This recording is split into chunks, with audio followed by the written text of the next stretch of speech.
Hello, this is Catherine from Accelerated Reader Reading Books for You. Today I will be reading Chapter 56 from Two Worlds, a novel of friends and foes from strange places by Laura T. Lee. Before I begin reading, I would like to give a big thanks to the author for sending me this book to read on my channel. In the description below, I've included links where you may find and purchase this book. Don't forget to like and subscribe. Chapter 56. 10 minutes later, Lily and Tara had caught up with a hover bus and were waiting to get to Lily's apartment. Fortunately, the trip was quick, as the bus was efficient and, well, hovering. When they arrived, Lily went up to her room and was almost knocked over by her brother. Lily! The 8-year-old was giddy with excitement. Lily, who had not been expecting to be jumped by a hyperactive child, tried to calm her rapidly beating heart. Peter, you scared the crap out of me. Daddy working, Peter said matter-of-factly, pointing down the hall. He put a finger to his mouth. Shh.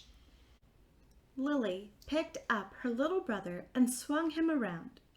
Tara, this is Peter, my little brother, she said. Tara patted him on the head. Can we go to your room now, Lily? When the two got to her bedroom, Lily went to her desk, where her laptop sat. She turned it on and put the computer disk in. Tara closed the door. Lily started to listen to the long account of Sophie. The wicked sorceress's diary was full of herself bragging about her evil deeds and complaining about random things. When Lily and Tara were done, they began to form a summary. Sophie Fauvet was a woman set on a single goal, to be stronger and more powerful than her younger sister, Teresa. Her strength, almost unlimited power at her fingertips. Her fears, that her magic would be stolen and Teresa would rise to a higher rank than her. Sophie had a headquarters on Earth located in Los Angeles called the Misty Mansion, which sounded like some haunted house for kids. Lily took the dish out of her computer. How long do you think it will take for us to get to L.A.? She asked Tara. Her friend smiled. Let's find out. While Tara went back to get Jake and Stacy, Lily's dad sat her down at the kitchen table. I called your mom, he said. How do you feel about visiting your uncle in Los Angeles? Your mom will meet you there. Lily said, Awesome, and headed to her room to pack. A few days later, they set off for the airport. As they waited for their security checks, Lily sent Teresa a quick text. Sorry to bother you, but we're heading to L.A. If you need anything, send it to our pockets. Bye. In less than 5 hours, Lily and her friends were high in the sky. The plane heaved with turbulence, and Lily could hear poor Stacy in the seat behind her, getting ready to heave. 5 minutes later, Stacy stood up. I'll just be. She pointed at the bathroom. Yeah, sure. Lily reclined in her chair.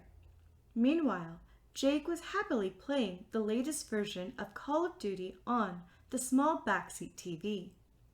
Lily set off on Conquering Bejeweled 3, while Tara watched over her shoulder, giving advice.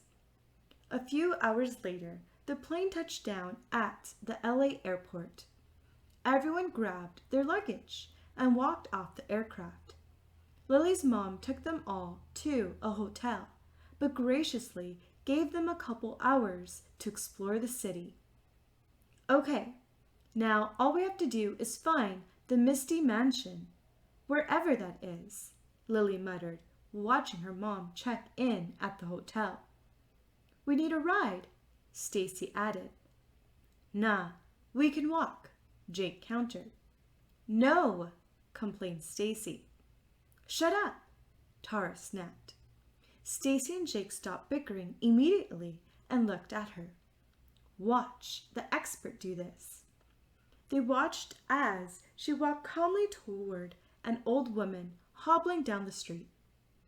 "Excuse me," she said with a sweet smile that did not match her personality.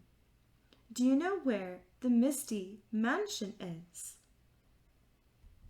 The lady smiled right back. "Yes, I do. Would you like a ride?" Soon, Lily and her friends were cramped together in the back of a black Chevrolet with the old lady. Her name turned out to be Emily, at the wheel, driving down a road clogged with traffic. Unfazed by the mass of cars before her, Emily made her way through while giving a running commentary about Los Angeles. As soon as Emily finished regaling them about the history of the police department, Jake cleared his throat and looked out the window. "That place looks interesting," he said. He pointed to a beautiful fountain in the middle of a spotlessly clean park. At the top, a tall and pretty stone woman knelt with a dazzling smile. Her arms were outstretched toward Lily. She was dressed in a flowing gown, and for some reason she seemed vaguely familiar. Her smile seemed slightly cold and perhaps cruel, making Lily shudder. Emily peered out the window. "That's a park, of course. The fountain is called the Fountain of Magic." Lily looked back at her. She had recognized the statue. "Is that a statue of Sophie?" she muttered, more to herself than anyone else. Somehow, Emily had the hearing of a bat. "Why, yes! Have you been to Los Angeles before?" "No," Lily said flatly. Emily returned the conversation to the Fountain of Magic. There used to be this legend of a woman named Sophie Fauvet. Rumors claimed she had magic in the form of gray mist. She was considered a hero back in ancient times. But the stories also said that she went into hiding after the First War. Tara leaned forward in her seat. "The First War?" she asked. "You mean—" "You see, Sophie was not a human. A really long time ago, she and her kind went to war with another human-like species. Sophie was the leader of her army. As the legends say, she had a general at her side as she fought. Her younger sister, Teresa. With her sister watching her back, Sophie won the war. But she did it for a price. Sophie was driven back from the front lines in the last few minutes. In the end, it was Teresa who led her army to victory. Sophie got furious.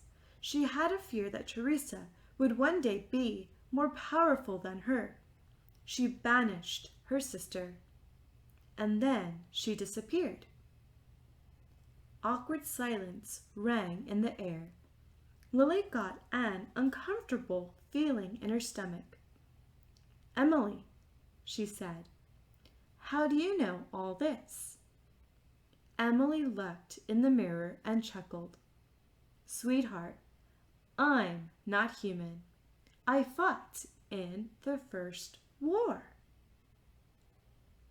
Thank you for listening. Stay tuned for Chapter 57. Don't forget to like and subscribe. In the description below, I've included links where you may find and purchase this book.